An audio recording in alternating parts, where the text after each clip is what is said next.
ఆ పవన్ కళ్యాణ్ గురించి చెప్పండి అంటున్నాను.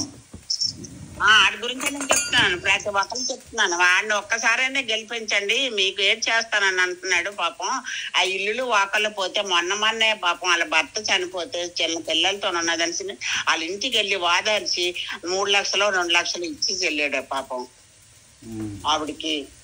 పాపం ఎంత దీవించి ఆవిడ మీ చల్లగుండాలి బాబు నువ్వు అని దీవించి ఇచ్చేసింది. ఆ దీవెనలే అడుగు చాలు. అలాంటి జనాలు మనం నమ్మలేము శ్రీరామ్ బాబు. వాళ్ళు ఏ టెన్షన్ అంటే ఇప్పుడు ఇలాగ వేస్తామని అంటారు. ఎటుకాచి వాళ్ళకి ముగ్గుగా ఉంటే ఈ డబ్బులకు పడిపోతున్నారు వాళ్ళు. ఈ డబ్బే మహాలక్ష్మి సెంచులక్ష్మి ఒక దగ్గర ఉండదు కదా, 4 దగ్గర తిరుగుతుంది.